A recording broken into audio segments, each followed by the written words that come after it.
All right, guys, so this is episode which? 3. Officially episode 3 of Siptalk. I've commandeered it. We're going to talk about real estate, and we have some agents from the office here to talk about the difficulties of being a beginning agent.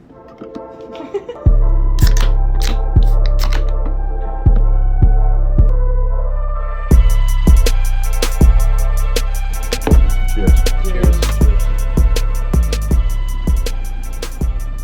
So I think probably the best plan is we'll each get a chance to share difficulties, and we can kind of all talk about them. Who wants to go first? So I would say... When did you start? I started in February of 2019. In February. All right. And how do you feel your first 2 months were?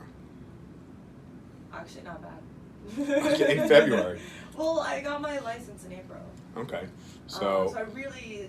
Oh, so you spent all your time doing the course. Yeah. Go ahead, tell us about the difficulties of starting up. Okay, for sure. So, well, the difficulties, I would say, starting out is learning the process and getting in the rhythm of things and how to go about the day. And the biggest thing is learning how to deal with leads and the biggest goal is try to bring them into the office, and that was pretty hard to do at first, but it's definitely a skill set. So, do you prefer to bring clients into the office? Have you done street meets? I have done street meets. Okay. I believe none were successful. However, I did get some people to apply from street meets. I did. Okay. But there's a good chance that they weren't successful because you didn't know. And that's why they were underqualified. You hadn't pre-qualified them. You didn't know anything about them. Yeah. And that's why I prefer to bring them in, such as. Plus you're on a team. So when you bring them in, you have your senior agent to sit down and meet with them, which is effectively an extension of you who has much more experience. Yeah. So that client's getting 4 times as much experience working with your senior agent. Exactly.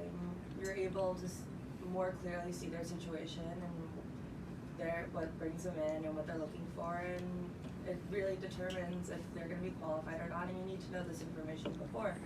It really makes a huge difference, because what's the point in showing clients apartments that they're not going to be approved for?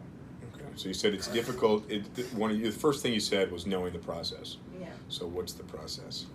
Do you know it? Okay, no, I know the process. Okay. So definitely it starts off as simple as previewing, going to apartments, taking quality pictures, having the diligence to post them, and keeping up with that, doing it on multiple platforms, and just making quality ads. And then after. So this is step 1. Step 1. We call that lead generation. Lead generation. Taking the good quality pictures, getting yourself out there, seeing apartments, which also in line helps you get to know supers, landlords, buildings, and access. It's just more knowledge for you to do better in this industry by previewing. But really just the first step is previewing, getting those pictures, and posting them online and getting lead generations. Okay. Yeah. Okay, so that's step 1. Yeah. And then you have to handle the lead, and you need to be strategic and smart, and it takes a lot of patience, it takes a lot of learning, it's a process, and you'll make mistakes in handling phone calls, but it's really important, pick up that phone and call them. I think it's a lot of trial and error. Yeah.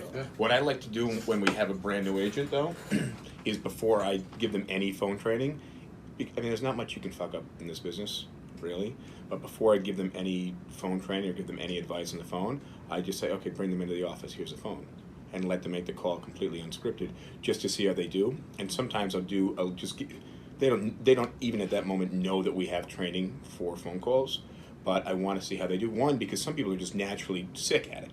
They just pick up the phone, they're like, yeah, meet at our office. The client's, I'm not crazy about it, I want to meet at the apartment, and they just overcome it naturally. Yeah. And then I can learn from them sometimes. Mm-hmm. But people don't also appreciate the training until they fucked up a couple of times. So that's why I think it's a bit of trial and error. And even then when you have our training and some of the scripts, it still takes some trial and error. You got to make it sound, a lot of times we give somebody the script and they think they're going to read from it line by line. That's not, the scripts are more versatile than that. Depends on who's on the other line on the phone. Mm-hmm. You might have the easiest person in the world, you might have the most difficult, maybe a language barrier. Every phone call. But how good does it make you feel when you actually get that client in and you go overcome all those objections? Oh yeah, no, I even had that yesterday, and it felt great to bring them in. And but I have to say, like, the first few phone calls, I was definitely nervous and definitely made mistakes, but with those mistakes, you learn. So I know not to do them again. I'm going to shine some spotlight on Shiraz. So you are the, who's been here longer? You were Shiraz. I hit a year. So you just hit a year. I joined in February, but Okay. it was not. I didn't start with you guys. I started at another firm. Okay. And Where? Can you, don't say. And it was for a month, and I paid a desk fee over there. And Awesome. Really? Yeah. The first thing is like you're not getting anything until you pay me. Like, Yeah. I mean, I don't believe in them here, but I mean, for me to wrap my head around charging somebody who has zero experience, Right? zero background in the business, and I get it, like, because we're going to put so much time and effort into you, Right. we want to be compensated for that. But I think that if I had to pay, I didn't pay a desk fee when I started, and if I had to, I couldn't have done it. Yeah, me too. And that's where, and I thought we may start doing them in the future, but I just know that personally I couldn't have, I wouldn't be in this position, I wouldn't be in this career, I wouldn't be in this field if I had to pay a desk fee. Yeah. So you paid a desk fee.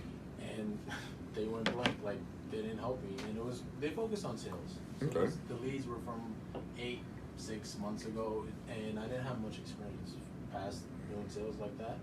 So I didn't feel comfortable over there because I didn't have the help that I needed, and I needed to be guided, and I wasn't getting that. So I just bounced. I did a couple interviews.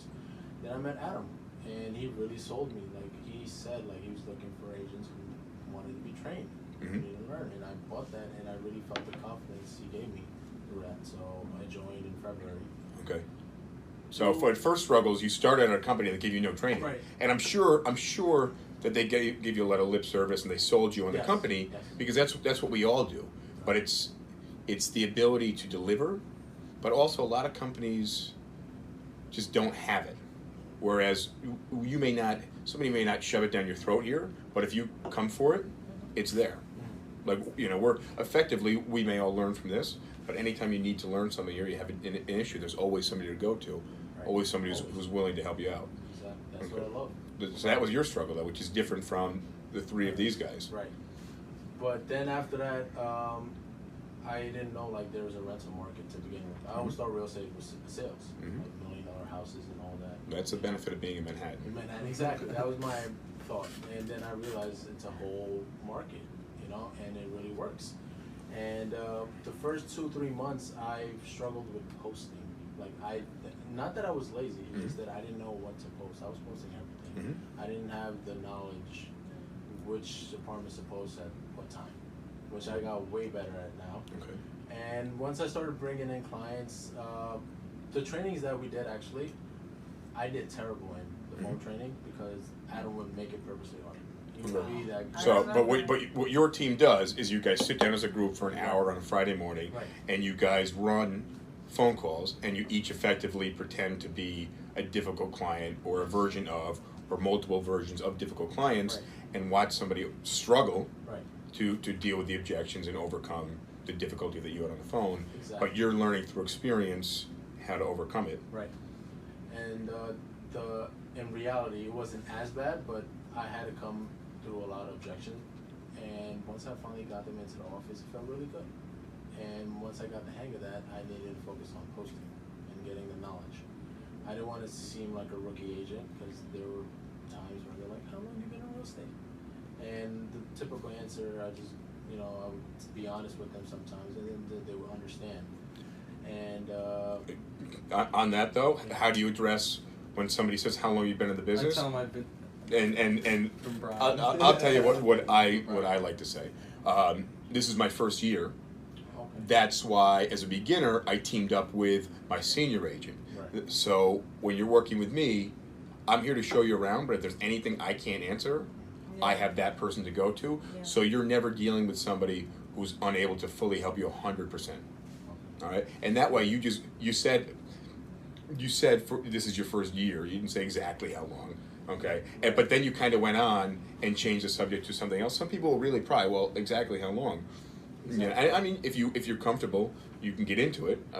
But you just covered your ass anyways because you said, I effectively could potentially know nothing, and you're still getting 100% service. Yeah, that's true. Right. So you covered yourself for that answer. That's Go ahead. Sorry. For that. And so after that, it was the emotional factor. Oh, yes.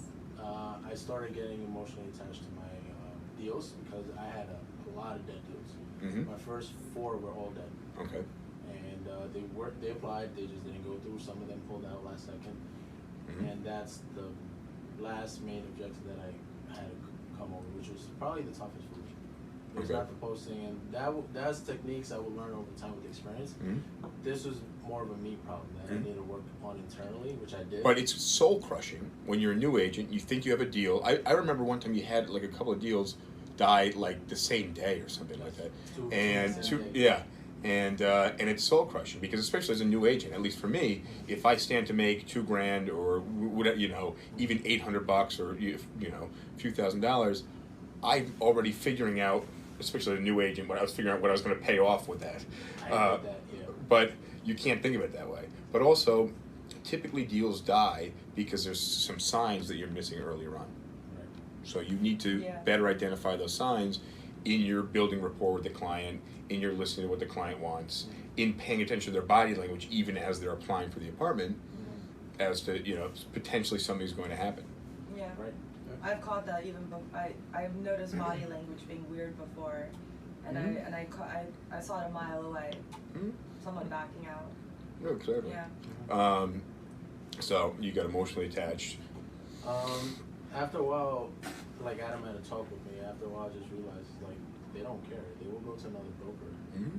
whether you like it or not. And they just need to find a place. But let me tell you something though. If these people really like you, The Yeah. same thing Right. with you. they may back out on an apartment, but you have the same resources that other broker has. Right. So there's no reason that they shouldn't rent the next apartment with you. And even if they find an exclusive listing from another agent, you can still co-broke it. So there should be no reason. The goal is to get your clients to like and trust you, Right. right? And you're going to do that through meeting them in the office, gaining their trust, going out with them, building rapport, making sure your personalities line up, Right. and being friendly with them. Mm-hmm. But if they trust you, they're gonna be much more honest with you. Right. That's So- so true. And I worked on that. I polished on all the things that I was weak in when it comes to like building that trust. Because like I said, sometimes they would sense that I'm a new agent, Mhm. and I try to mask that to my best ability and use the resources I had, like Adam or my colleagues. Like Well, Charm you or guys have a Sasha. great group chat where somebody asks a question for Right. the most part, except today when you guys have the keys, Right. and didn't get back to me for a while.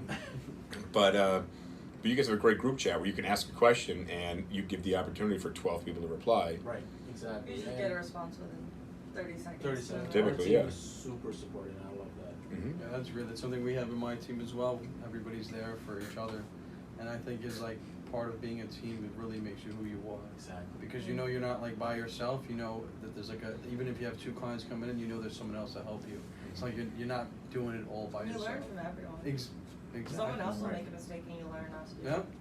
And back to your emotional side. it. Yeah, I've gotten better over that. Now I'm starting to close some deals. Now my challenge right now is just consistency. Yeah, I think. Where are you inconsistent though? Like it would, after I get a few deals, it just the work starts to let off. You mean the work? You get Like comfortable like with it? your input, like how much you're Input, how hard right. you're working basically. The number of apartments you're seeing, the number of apartments you're posting. Exactly. You're- Yet again, that's the me problem, but I'm working on that. This is up to you. Like, This Yeah. is your business. Well, as a broker, it's my Well, problem well, too. no, Yeah, and yeah. and being on a team that affects your team leader. So it's it's our problem. Yeah. All right. So I'm going to be more cognizant of that with you. I'm always for improvement, and yeah, that's about it for now. Like the Alright. consistency, but I've gotten way better. Over So on a scale of 1 to 10, how were you when you started? a 7. When you started? Oh, when I started, Okay. it was 0. 0. Even 0. after the first place. Yes, they didn't. It was All one. right. So you came in at 0. Now I you came feel in 7. And I feel like at a 7. All right. All right. You're better than this. All right, Mateus. Who's next? I would agree myself. Oh, probably. it sounds like Mateus. So You've kinda been the same very experience- quiet, so I share the figured- same experiences like Very Shiraz. That's the thing. I'm just listening. Okay, Like, all right, I go know ahead. what he Yeah. did, and he said like with the Just sales listen. part. I tried to join like a predominant.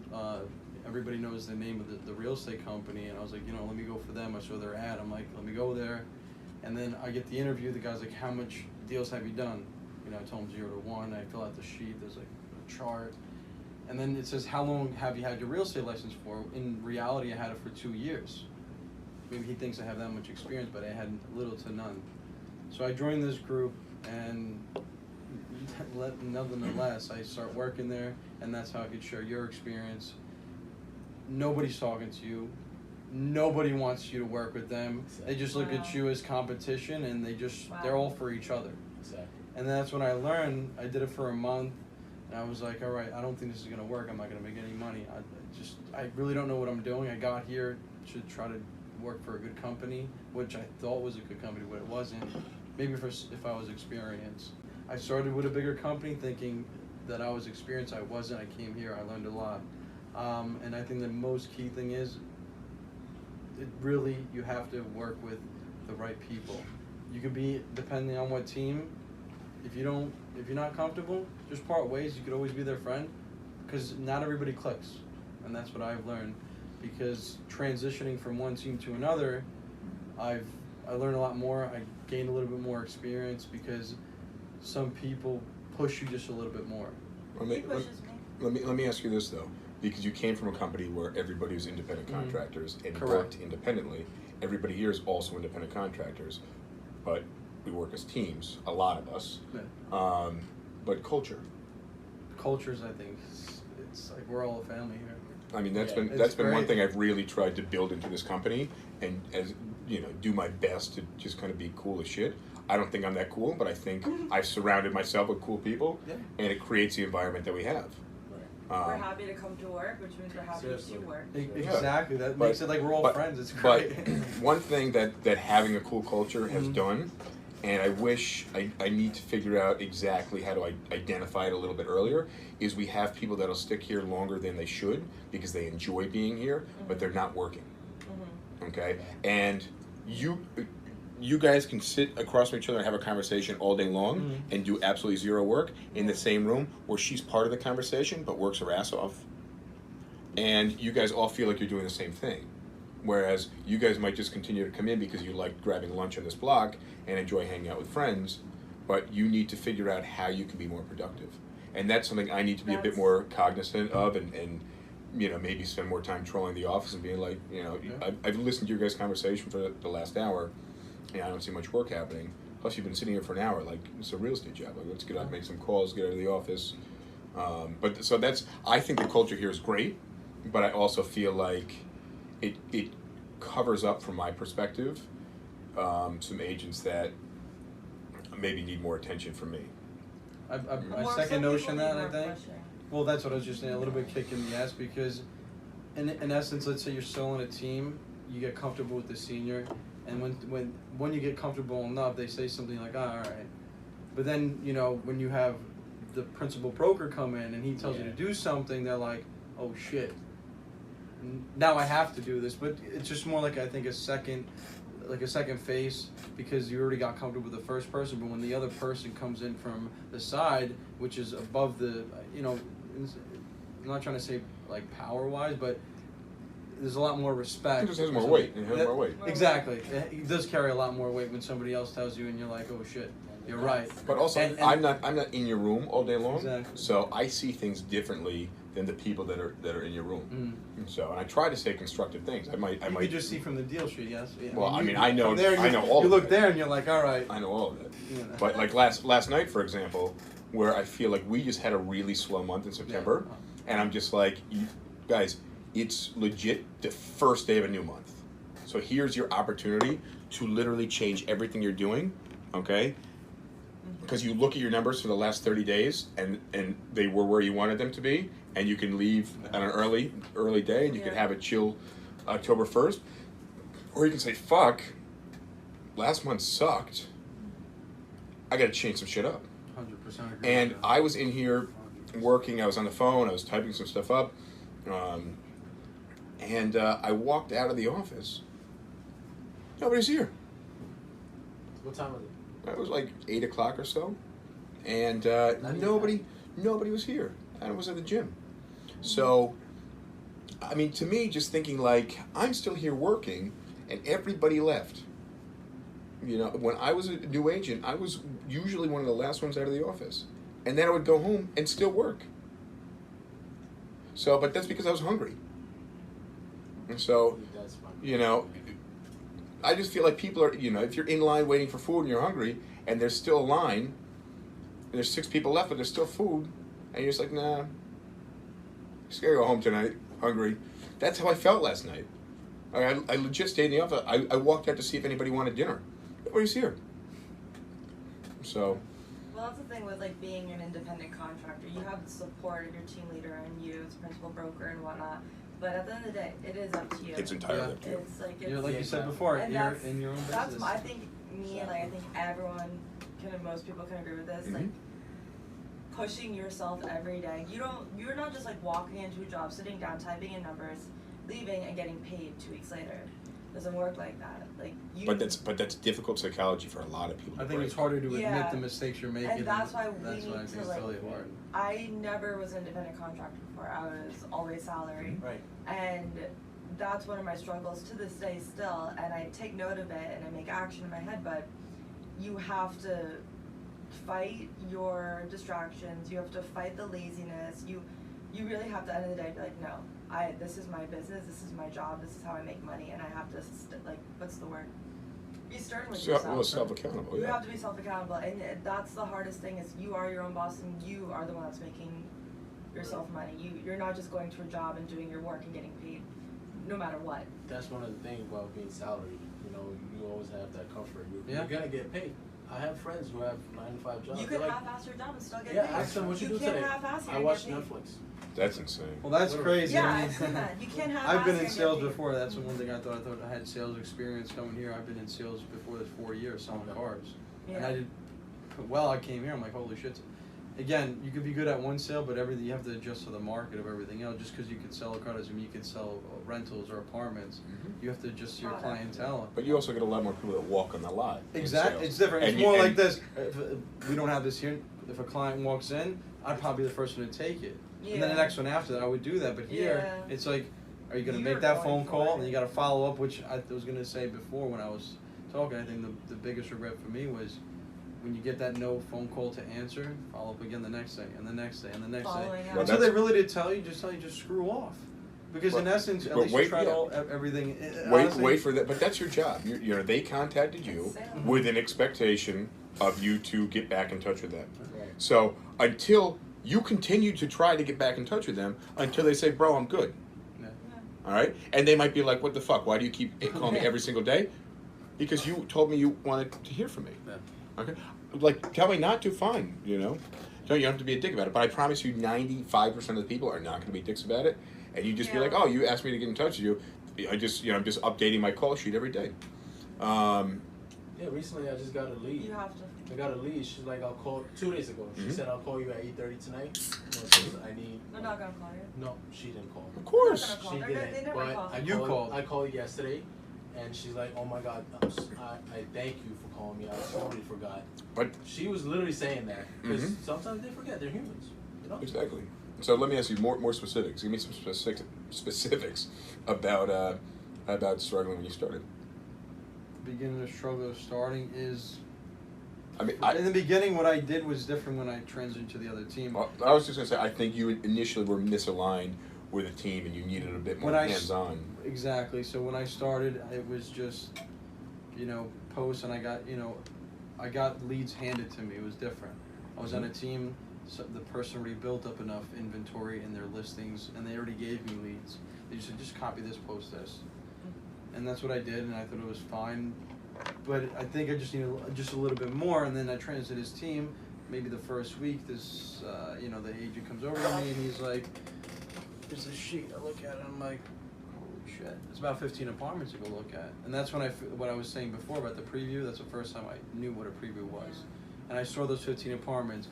Then now I see myself now as like, if I didn't start to preview, I wouldn't know the landlords. I wouldn't know the area, because there's sometimes people I don't even notice myself, like, you really know this area. I'm in Washington Heights, and in my mind I'm like, I didn't even think that. I don't use the Google Maps, because when you've been to a place so many times, it's like you're there. And I don't even live in the city. I'm from Long Island, and I know the city pretty well. But that's because you're all over the place all the time. Yeah. You know. Especially this I time know all the around, subways you aren't got to go even- everywhere, Right. everywhere. I think it's just constant thought? posting, And I think regardless of the posting, because if you get a lead and you don't follow up, it doesn't matter how much you post if you don't follow up. I Yeah, figured that exactly. out. Oh yeah, from the exactly. get-go. You're it's like That's something trying to at the fill a beginning of the day. bathtub without the plug in the bathtub. You have it incoming, but you're just letting it go back out. And I'm learning a better follow-up system for myself. At the end of every day, I write down who I'm gonna call tomorrow. Yes, Phone I. number. Yeah. When you do that, Yeah, it's it like helps. in the morning you see this piece of paper, like, all right, now I know what to do. Yeah, on top of your leads that you get by the morning and everything. Exactly. Yeah. I've just started doing. I do like reminders in my phone because Me I'm too. like, I know I'm gonna forget. That's when you gotta be honest with yourself. I got a deal once from doing that. You gotta I contacted a client 1 month. He's like, oh, I decided I'm gonna move in 2 months. Put an alarm in my phone for 2 months later, and I got a deal from him. But I'm big on the hey Siri, remind me when I get to the office. You have your shit. There it goes. but that I do that every single day. Whenever I need to remind myself of something, or when I get home, remind me to do this. Remind me to grab this. I put alarms in my phone on my way to work, so when I get to work, I'm like remind. Every day I get to office, I have this reminder checklist, and it just pops up on my screen, pops up on the phone. Yeah. All right. I think there's also, I think the hardest thing to say is it's not going to happen overnight, and people come in the business thinking you're going to make money, and the biggest struggle is you have to really be mentally strong because it's not going to happen overnight. But look, I've it's done a hard, rough time, you know. I've done you gotta thousands of get through it. interviews, and it's really frustrating for me when somebody's like, yeah, I want to make some quick money, I want to get into sales, I want to do rentals, and on my own time. I'm just, and they want to be part-time, they need quick money, they want to be part-time. It doesn't work like that. But the quick money thing is, and again, that's part of the reason, some people come, you don't know what their job was before, and a lot of times they're not coming with a full bank account ready to live for 9 months with all their expenses covered and work on commission, like they tell, a lot of places tell you should be, but they want to make quick money, and I mean, not having a desk fee allows them to at least give it a shot, and some of those people are successful, but I find the majority of them are not. It takes commitment. Well, we had a meeting January 2018, and I said, look, I want to weed out the people who are interested versus the people who are committed. The people who are committed will starve, and the people who are interested will get hungry and leave. I agree with that. Starve and learn the knowledge, because I think it's the most priceless thing I ever did, because instead of jumping to being independent, I stuck to be a junior for almost 11 months. Yeah. And I think it was the best thing ever, because I knew I'd rather bite my tongue and take the cut, because the knowledge was more priceless than anything. And I think a lot of people are like, oh, well, this person, well, if you, in this business, you make a lot more money, okay, go try it and fail. Per and then deal. You do it again. Per deal, you make more money, but if you're doing fewer deals, what is it going to do? It's you can make that twice way. as much money. You can make twice as much money, but if you're doing 25% as many deals, you're now making half as much money as you were before. Or none. Or, I don't know if that math was right. All right, Ida, you ready? Give us. So you were the newest of all of us, and you've been here for how long?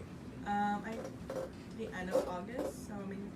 So a month and a half. Yeah, but I was Okay. working on my course for the first 3 weeks. Okay. I think I really started like 4 weeks ago. So you have about a month in as an agent. Okay, and I would say for me, definitely confidence and just believing in yourself. okay. And just being able to like hop on the phone and make a phone call. I remember the first lead I had to like convince myself like for like 5 minutes, just call, or even just like buzzing the door. Like, I don't know, I was like, what do I say? And like, it was just like a lot of anxiety. Like I naturally just have a lot of anxiety. Let me ask you a question. When you make a phone call, do you step out of the office? Yeah, I did. And then Do you still? Or now you Yeah. just do it? I'm I'm really bad at I'm a really big. I think it's awesome that these people just make phone calls. They just own them. They just I got a lead. I'm gonna pick up the phone and call them, which I think is how you should be. Yeah. Because you just it's just fast. I don't give a shit if somebody hears me on the phone. I don't give a shit if there's noise in the background. To a degree, I think these guys that take. I think the people that take the phone calls out of the office, it's a confidence issue. It's not a noise issue. Okay. Now, but I will give it to your office especially that some of you guys take calls and I'm just like, holy shit, that person does need to step out because the environment is too loud. Yeah. Okay. So I'll give it to them for that reason. When somebody does step out for that reason, but but oftentimes I think when I see somebody stepping out of the office to make a phone call, it's a confidence issue. No, yeah, for sure. And but then like after like getting on the phone and just being more knowledgeable about the real estate industry, I know like naturally you just have more confidence because you know what your product is. Well, you've heard the questions before. Yeah, You know the and answers. all the training that Adam gave us Mhm. definitely helped a lot. And also just like dealing with rejection. Yeah, And then now it's like I don't care if I get rejected, you just move on. that's a big. Well, you should care to a degree, but you No, need to be. if you You get need to not be rejected- emotionally invested in it. Yeah. Channel that energy and that emotion into something positive. Don't channel it to you flipping out at the client. When I get a Yeah. rejection Or you when I just do a getting showing, angry. I think I'm like, what did I do wrong? You guys ever think that way? Like, what did I do wrong that I didn't close Well, that totally. showing? We're only human. Yeah. Like, I think you should though. I do that. I think you're I do 100%. that all the Self- time. Now I just started doing like I do Yeah. them like maybe a couple months back. I just started doing them like, what did I do wrong that I didn't close it? And then I call them back like 2 weeks. I already found an apartment. 2 What weeks. other apartment? 2 weeks is a long time. I'm though. just saying like, regardless of whatever Fair the enough. follow up was, is what did I do wrong? Regardless, the first time that they didn't close. We all show the same apartments. Yeah, yeah. But the thing is, and you guys, you have to remember when somebody's making a decision to move into an apartment, even if it is a rental, it's still a huge decision. People are Yeah, so it's their home. apprehensive about doing it, and you know your goal is to help them make that decision. So you need to identify what their buying beliefs are, and whether they're more emotional or more logical or a combination of both, and walk them through the process. Especially, and this is frustrating for me, when you go with somebody who you know you show them the best apartment, and they're never going to find anything that's close to that, and you know it's one of those apartments that's probably somebody else is applying on it right now, Yeah. Right. or there may be Yeah. another application on it right now, and you're like, look, just get the paperwork, we'll push yours, there's somebody else might be applying on it, but we're going to push yours through, we're going to try to get you the best deal, like we're going to use our relationship and try to smooth talk the management company, the owner, and try to get you in there no matter what. And they're just like, well, I only saw 12 places. It's like, you saw 12 places already with this budget? Yeah. But it's really tough to see somebody walk away from a great apartment, and every word that comes out of your mouth, you're still a salesperson. So, but that's why you need to make people like and trust you, which is tough, because at the end of the day, you still are the salesperson, but you want to be as close to that likable and trustable person and as far from the salesperson as possible. Yeah, So- yeah. I've had clients come up to me and be like, while we're leaving the interview, about to go see apartments, like, look, I don't like salespeople, Mhm. so just giving you that warning. And I still ended up creating a great relationship with them. Granted, that person I didn't sell an apartment to, but But you can follow up with them, but- and if they like and yeah. trust you, Oh, they're I going to did follow. refer I you. followed up with them for weeks, and I showed them multiple times. But I'm saying, Yeah. when was this? Midsummer, Okay, call them tomorrow. beginning. Call them Yeah, tomorrow. that's funny. Put a reminder on your phone right now. I'm Gonna serious. Put a reminder on your phone right now, because that's how you're going to build relationships. Well, the Beach Lane deal we just did, Mhm. like I'm renting through you next time. Mhm. And then But don't forget to follow back because you know you will. Yeah. I know, but you have to ask for the Reminders are referrals. key. Huh? You got to ask for referrals. Yeah. All right, put the spotlight back on it. Well, right. So some more difficulties of confidence. Also, something for me is just being able to deal with obstacles or anything unpredictable. That's going to come with experience. Yeah, exactly. Because there are a lot of times, like, good thing that I was, like, Shiraz was able to shadow me, so he was able to answer a lot of questions that I didn't really Mhm. know. Or I was just, sometimes I'll be afraid of, like, oh, well, what if an apartment is, like, locked? What if I can't get into it? Like, Mhm. I have to, like, be calm enough to just be like, okay, it's fine. So the cool thing though is not the cool thing, but I'll get there in a second. The most frustrating part of this job is showing up to an apartment that's fucking locked. Yeah. And you don't have the keys. You don't have the keys. A lot of landlords don't give us their building keys. Right. They leave the apartment door open. They expect us to get in through the super. The super's busy as shit, or he hates real estate agents That's because right. he doesn't unless you're going to give him some type of backhanded tip. He doesn't give a shit about you. You don't live in the building. He may never even see you again. But you show up, the building door is locked. You finally get in the buildings, and one of the tenants lets you in, and then the apartment door is locked, and you're just screwed. And that's part of this business, and you need to prep your clients for it. Hey, we have hundreds and hundreds of keys. Sometimes there's keys at pizzerias. Sometimes there's keys in lock boxes. Typically, if there's a lock box, we can assume that the key's not going to be in there because it's New York City and other agents are sharks. and you know. You think it's done? I think you gotta make it. No, yes. Yeah, no, it happens all the time. And, you know, on occasion, I may be okay with you making a copy of the key, but, you know, with approval. But stealing the key, man, I just think that's like bad karma. I think That's a really ruthless. shitty. But people do that. But That's people do. insecurities right there. I think it's more that you can turn it into like a joke. I say that all the time. Like, you guys ready to have some fun? You ready to buzz all the doors and get in? And I've had clients help me out. You shouldn't do that. They enjoy, but they enjoy it though. But the listen to me. clients Listen. enjoy it. But the They thing do. is, if you can bring it up They do before enjoy it. before you get there and explain to them the realities of how this actually works, and that we have keys and that different landlords access their apartments differently,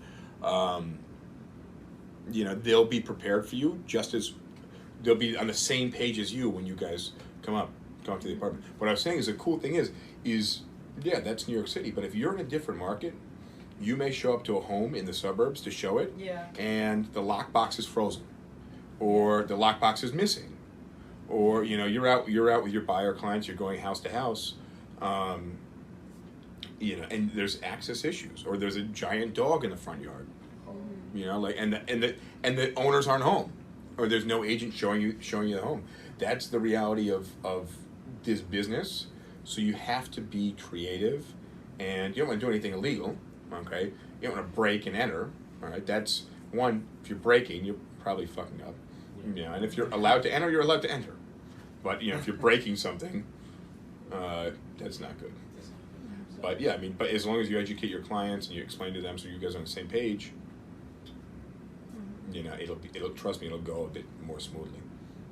All right. Anything else you got? So access to apartments, confidence. Just like having the grit and like motivation to like keep on going. Definitely not be discouraged. Would you consider yourself a gritty person? I don't know. It depends, because sometimes I let things like get to me, like other people's opinions, especially like from like my family dynamic. Like my mom's just like really discouraging, etc., etc. But do you know my mom still wants me to go back to school Oh, I love that line. and get a job working for New York State? It's the best. Oh, I love And then that. she goes, but Just, you could live with me, rent free. Upstate New York. Upstate New York, an hour outside of Albany. All right. And she wants me to go back to school so I can get a job working for the state, and have a pension, and live in her home. So Like I my mean, dad. so how long am I supposed to do that for? Exactly. Like, do I get to move out? Like, what's the plan past that? Be 40 years old, live with my mom. But my mom tells me the same thing. And it's a sales job, but you generate your own value. You generate your own income. So if you work hard enough, you can turn this into something huge. It's you have to hack it. You got to figure out what works. Fucking do it. But that takes a lot of hard work. And if you go 3 months and you're doing the same shit and nothing's happening, you're doing the wrong shit. It's a skills-based business, not a time-based. You need to be self-aware. It's like that quote I was talking to you about. It's almost like it's not what you don't know that hurts you. It's what you It's know. what you know and you don't do. Yeah. And to me, when I actually was reading the book, and I'm like, holy shit, it put me in perspective a lot. What book was it? All That Matters. Say the book again. All That Matters. All That Matters by. Cummings. Yep. Do we know the first name? No, We just know the name on the spine of the book. That's his last name on there. That's it. Okay. And it's 125 ways to master, clarity, confidence, and salesmanship. It's by far probably one of the best books I read, and I've read several books this year. Oh, I'll probably grab it too. I looked at it for about 8 seconds, but it looks like a really good book. But yeah, there's a lot of things that you don't know when you start out, and you got to figure that shit out. When you know that, when you hear of something that you don't fully understand, or maybe you hear that an agent is listing on this website, or you hear of a landlord that you've never heard of, if you just sit there and just continue doing what you're doing, versus asking somebody the question to figure out what it is that you don't know, which I find there's a lot of agents that just don't ask those questions. And that's on you. If you learn there's something you don't know and continue not knowing it, that, I mean, in my opinion, that's kind of real stupidity.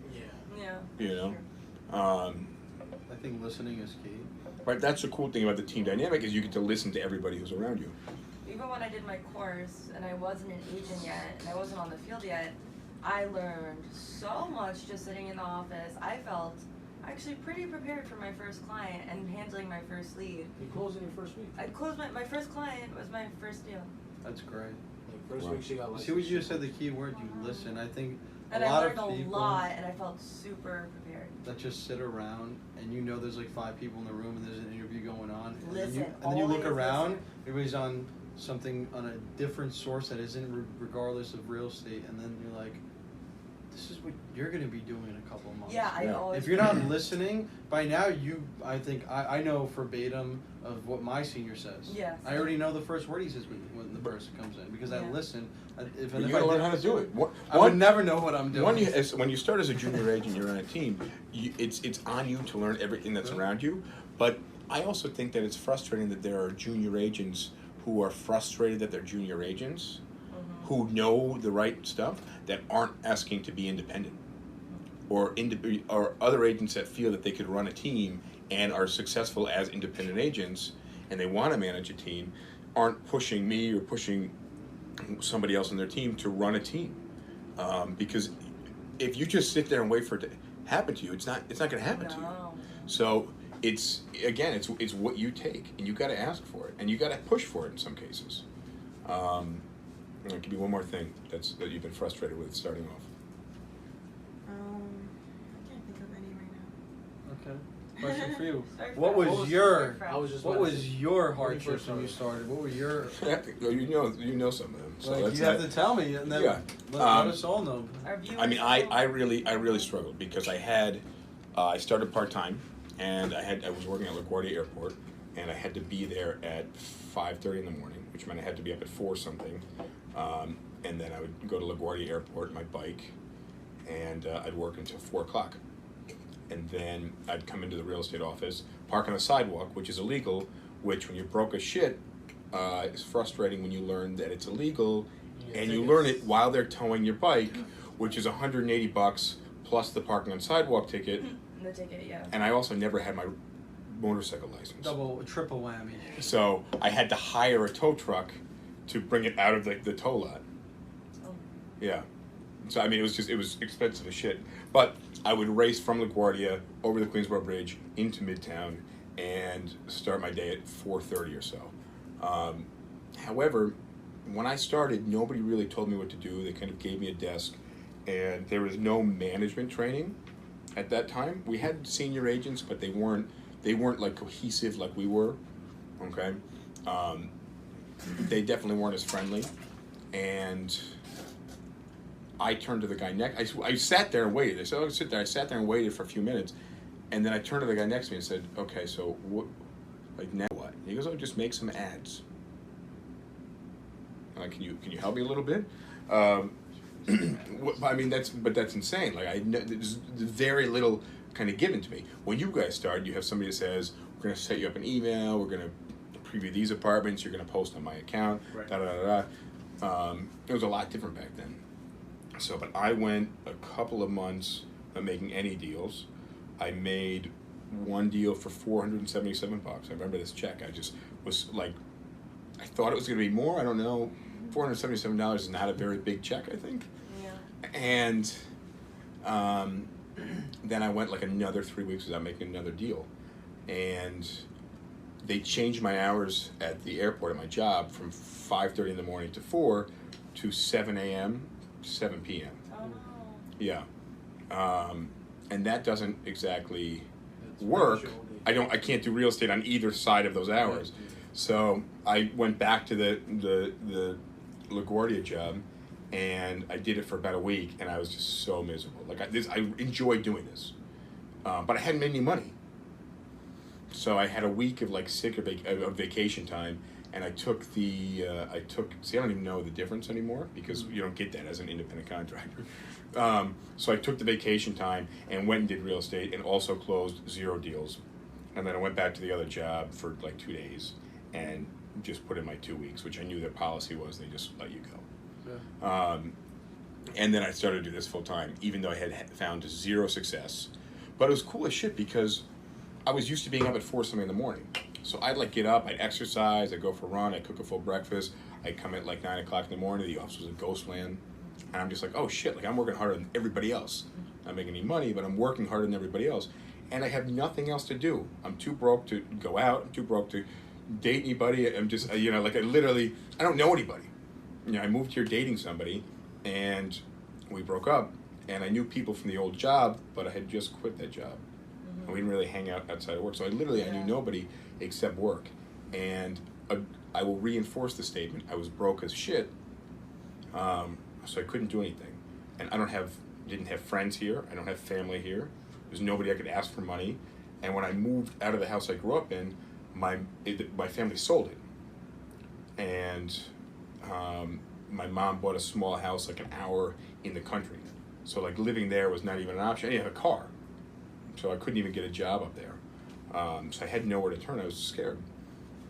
So I just worked as hard as I could, and I listened to people in the office, I listened to phone calls, and I mean, we're talking like real broke. Like, I ate pasta almost every night, so I could get 3 meals out of a box of spaghetti.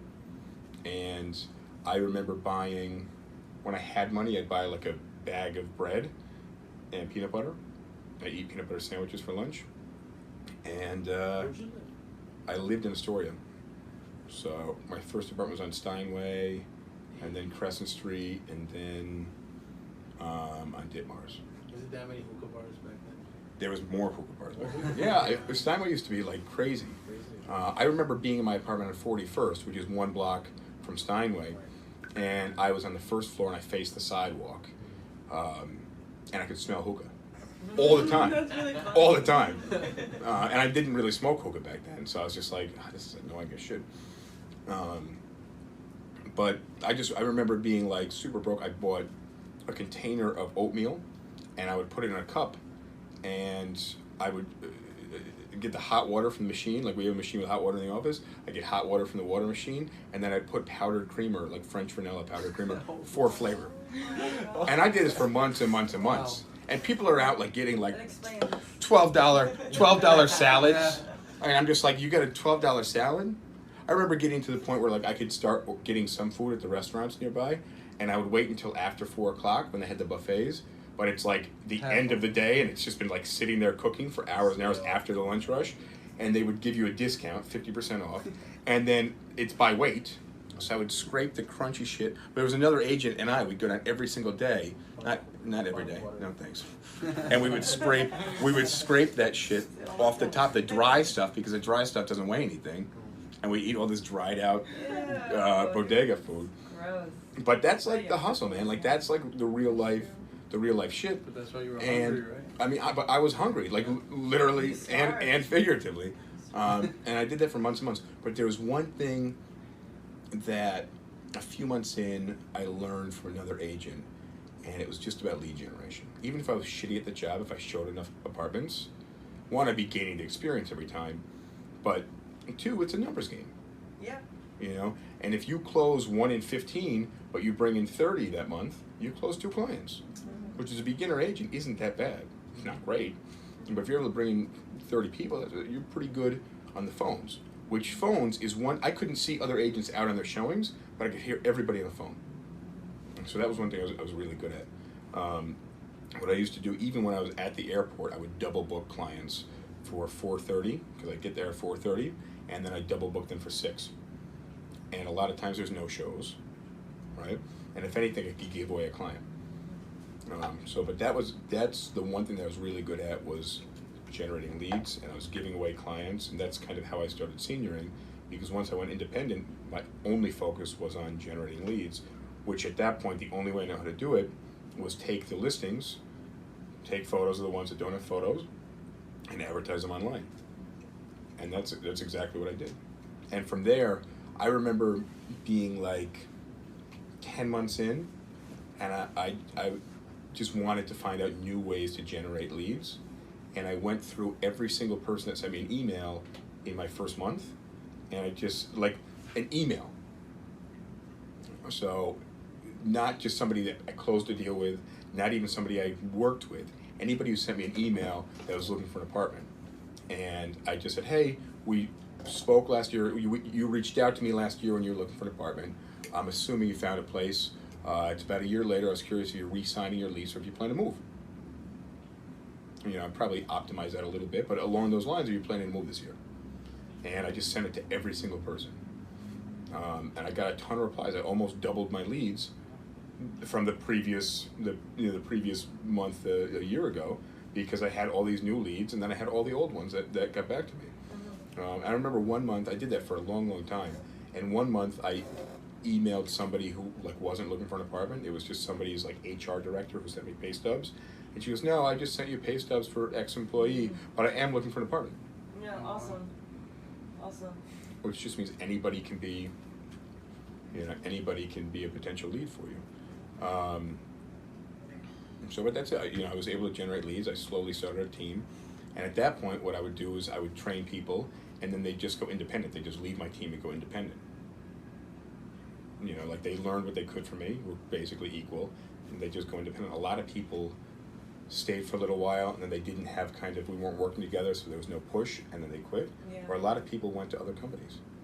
And so I had that benefit that people I was really close with who went to other companies and either found success or didn't find success. But I learned a lot about other companies through those people as well, which has given me a lot since we started. So you trained Brian, Adam, and Mito? Mm-hmm. Yeah, they were all on my team, and I pushed them in their own ways to be independent. They wanted to be independent, but also we had our own office at one point inside of the greater brokers that we were at, and we closed down our office, and they came back to kind of the main office. So imagine like all your offices closed, and you guys are kind of in this main area, and the broker was out there, and the broker really didn't want them to be independent or senior agents. Like he didn't want them to have their own standalone desks. He wanted them to be in the bullpen, and I really fought for these guys to be independent. But he didn't just have the trust in them because they were brand new. But I was pushing for them, and they were pushing for them, and I don't see a lot of that hunger anymore. But it takes the right people. That was, working with these guys. We're talking, but same thing for Tom and Rosh and a handful of other people. It's just it's a different type of characteristic. I think. I'd like to see people be more hungry and push more to get there. So, but that's that. Now, obviously, you guys know the backstory and where we come from. Yeah. But for me, I struggled really, really bad. I remember January one year, I had $110 in my bank account. The next month, I had $220, and I save all these statements, so I know the numbers pretty well. The month after, so March, I had $313.